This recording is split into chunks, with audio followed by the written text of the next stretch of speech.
Praise the lord. యేసయ్య పరిశుద్ధ నామమునకు మహిమ కలుగును గాక. డైలీ బ్రెడ్ ఆత్మీయులారా, మీకు అందరికీ యేసయ్య కృపా పరిచల తరఫున నా హృదయపూర్వకమైన వందనాలు తెలియజేస్తూ ఉన్నాను. ఈ నూతన సంవత్సరంలో అందరూ హ్యాపీగా సంతోషంగా ఉన్నారు కదండి. నేను కూడా చాలా సంతోషంగా ఉన్నాను. గతించినటువంటి వారంలో మరి 4 రోజులు మందిరంలో చక్కగా ప్రార్థనలు జరిగాయండి. 2 రోజులు సంవత్సరాంతపు ఉపవాస శుద్ధీకరణ కోడికలు చక్కగా జరిగించాడు దేవుడు. అలాగే ఆ మరుసటి ఆదివారం పునరుత్థాన ఆదివారపు ఆరాధన, అలాగే రాత్రికి పాత కొత్త సంవత్సరపు ఆరాధన, ఆ మరుసటి రోజు నూతన సంవత్సరము కృతజ్ఞత ఆరాధన చాలా చక్కగా దేవుని మహిమకరంగా జరిగించాడండి. అందుని బట్టి దేవుని నామానికి మహిమ కలుగును గాక. ఆమేన్.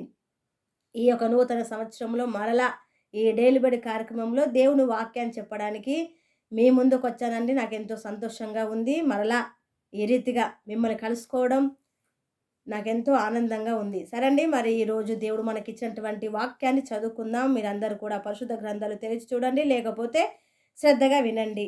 కీర్తనలు 65వ కీర్తన 14వ చరణం 11వ చరణం. కీర్తనలు 65 11వ చరణం నేను చదువుతున్నానండి. సంవత్సరమును నీ దయా కిరీటము ధరింపచేసి ఉన్నావు. ఆమేన్. హల్లెలూయా.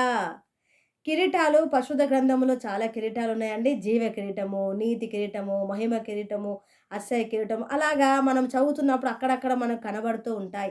అయితే ఇక్కడ ఇప్పుడు మనం చదివినటువంటి కిరీటం ఏంటి అనంటే దయా కిరీటము. ఈ 2024వ సంవత్సరమును దేవుడు మనకు ఎలా ఇచ్చాడంట, ఎలా ధరింపజేశాడంట అనంటే ఒక కిరీటముగా.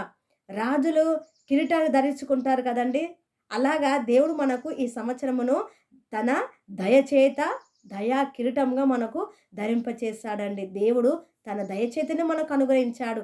ఏదో మనం మంచివారమనో, ఏదో మనం గంటలు ప్రార్థన చేస్తామనో, లేదా మంచి దశమభాగాలు ఇస్తామనో, లేదా మానక మందిరాలకు వస్తామనో కాదండి. ఈ నూతన సంవత్సరం మనం చూస్తున్నామంటే అది దేవుని మహాకృప అండి.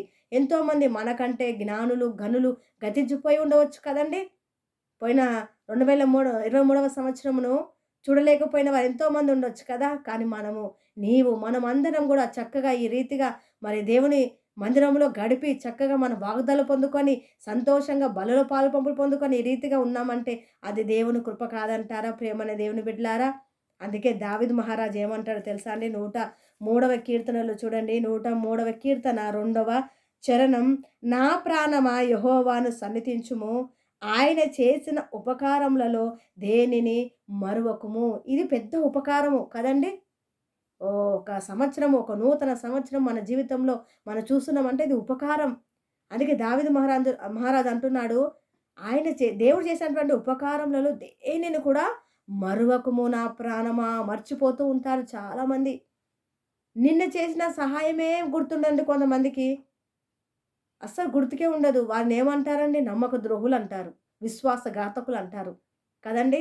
మనం ఎలా ఉండాలి దేవునికి అనంటే కృతజ్ఞత చెల్లించే వారిగా, ఆయన చేసినటువంటి మేలులకు మనము స్తుతులు చెల్లించే వారిగా ఉండాలి. ఏమంటున్నాడు దావీదు మహారాజు? ఆయన చేసిన ఉపకారములలో దేనిని మరువకుము. మర్చిపోకూడదు. కొంతమంది అంటారండి, వారేదన్నా పొందుకుంటే, ఏదైనా కొత్త వస్తువు గనక కొనుక్కుంటే ఏమంటారో తెలుసా? ఇది నా కష్టార్జితం, ఇది నేను సంపాదించిన నా సంపద అని అంటూ ఉంటారండి. పరిశుద్ధ గ్రంథం కూడా ఒక రాజు అలాగే గర్వించి గడ్డి తిన్నాడండి. గర్వించకూడదు. దేన్ని బట్టి మనకు ఏది ఇచ్చినా అది దేవా నువ్విచ్చావయ్యా, నువ్వు దయచేసావయ్యా, నీ కృపయ్యా. కొంతమంది నోళ్ళల్లో కృప అనే మాటనే రాదండి అస్సలు. దేవుని దయ అని రానే రాదు. ఎంతసేపు వారి యొక్క పొగడ్తలే చెప్పుకుంటూ ఉంటారు. నెబుకద్నెజరుడు అలాగే చెప్పుకున్నాడు. నా భవనం, నా రాజ్యం, నాది, నేను కట్టించాను, నా నా నా అని అన్నాడండి. ఆ మరుక్షణమే ఏమైందో తెలుసా? మనుషుల నుండి గెంటివేయబడ్డాడు. పశువులాగా గడ్డి తిన్నాడండి. ఆయనకు బుద్ధి వచ్చేంత వరకు గడ్డి తింటూనే ఉన్నాడు. ప్రేమనే దేవుని బిడ్డలారా, దేవుడు మనకు అనుగ్రహించాడు ఈ సంవత్సరాన్ని. దేవునికి స్తుతులు చెల్లించాలి. కృతజ్ఞత కలిగి ఉండాలి. ప్రభువా, ఇదిగో నేను సజ్జలెక్కడ ఉన్నానంటే అది నీ కృపయ్య, నీ దయయ్య అని యేసయ్యకు, దేవునికి ఎలా ఉండాలి? మనం రుణస్థులమై ఉండాలి. అలాగే పౌలు భక్తుడు ఒక చక్కటి మాట అంటాడండి. చూడండి, తెసలోనిలకు రాసినటువంటి పత్రిక, మొదటి పత్రిక అండి. తెసలోనికి రాసినటువంటి మొదటి పత్రిక 5వ అధ్యాయము 16వ వచనం నేను చదువుతున్నాను చూడండి. తెస్సలోనియులకు రాసినటువంటి మొదటి పత్రిక 5వ అధ్యాయము 16వ వచనం. ప్రతి విషయమందును కృతజ్ఞతాస్తుతులు చెల్లించుడి. ఇలాగు చేయుట యేసుక్రీస్తునందు మీ విషయములలో దేవుని చిత్తము. ఎవరి చిత్తమంట కృతజ్ఞతాస్తుతులు చెల్లించడం? ప్రతి విషయంలో మనము దేవునికి థ్యాంక్స్ చెప్పడం అది దేవుని చిత్తం. అది దేవుని చిత్తం, అది అంతే చెప్పాలి. దేవుడి చిత్తం అది. ప్రతి విషయంలో చెల్లించాలి దేవునికి స్తుతులు. ఓ సేవకుడు చెప్తూ ఉన్నాడండి చాలా రోజుల క్రిందట. ఏమనంటే వారి మందిరానికి ఒక కుటుంబం వచ్చేదట. ఆ కుటుంబం వారు కారు కొనాలని ఆశపడుతూ ఉన్నారట.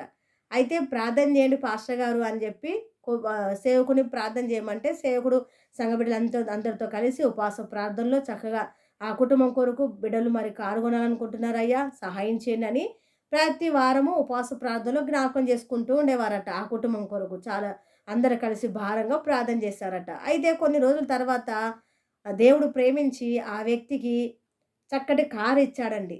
కారు ఇస్తే మరి ఆ వ్యక్తి ఏం చేశాడో తెలుసా అండి? ఆ కారులో వాళ్ళ కుటుంబ సభ్యులందరినీ తీసుకొని వెళ్ళాడు. సేవకుని దగ్గరికి రాకుండా తీసుకొని వెళ్ళి వాళ్ళ ఊర్లో గ్రామంలో వేరే ప్రాంతం చాలా లాంగ్ డ్రైవ్‌కి వెళ్ళిపోయాడనమాట. ప్రార్థన చేసుకోలేడు సేవకునితో, దేవునికి థ్యాంక్స్ చెప్పలేదు. అది సేవకునికి చెప్పలే, సంఘానికి చెప్పలే. రహస్యంగా కొన్నారు, వెళ్ళిపోయారు. తిరుగు ప్రయాణంలో ఏమైందో తెలుసా అండి? యాక్సిడెంట్ అయిందట.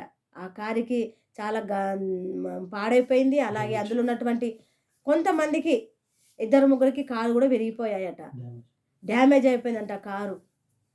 అయితే ఆ సేవకుడికి సంగతి తెలిసింది. ఎవరో చెప్తే తెలిసిందంట. చాలా బాధపడ్డంట. చూడండి మేమెంతో బాగా ప్రార్థన చేశాము.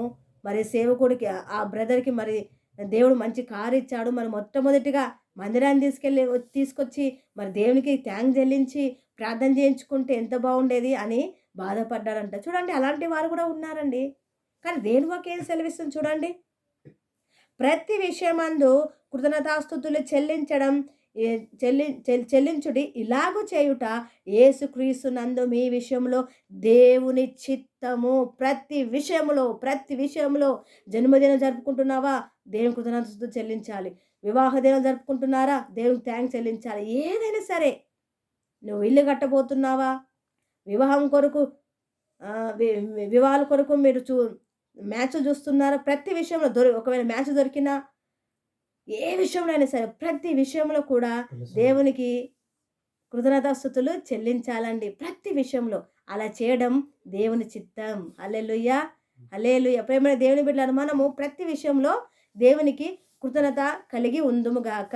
ఈ నూతన సంవత్సరం అంతా కూడా దేవుని కాపుదల, దేవుని యొక్క కృపాక్షేమములు మీ వెంట వచ్చునుగాక. మిమ్మల్ని మీ కుటుంబాలను యేసయ్య సమృద్ధిగా దీవించి ఆశీర్వదించునుగాక. ఏవైతే మరి పోయిన సంవత్సరంలో 2023వ సంవత్సరంలో ఇది జరగలేదయ్యా అని బాధపడుతున్నారా? బాధపడకండి. దేవుడు నూతన సంవత్సరంలో ఆగిపోయిన కార్యాలన్నీ నా యేసయ్య సఫలపరచునుగాక.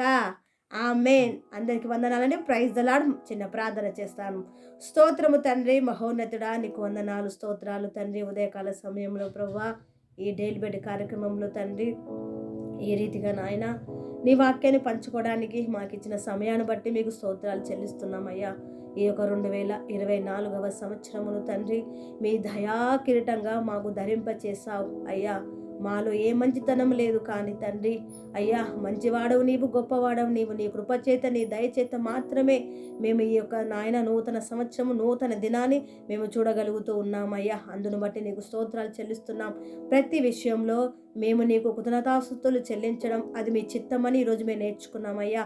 ఈ మాటలు ఎవరైతే వింటున్నారో మీ ప్రియ బిడ్డలందరినీ పేరు పైన జ్ఞాపకం చేసుకోండి అయ్యా. ఈ నూతన సంవత్సరంలో ప్రభువా మెండైన మీ కృప దయచేయండి అయ్యా.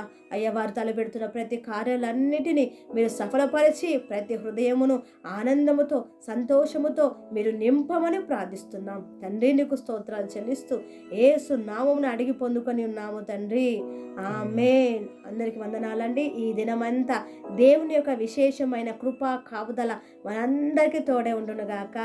ఆమేన్.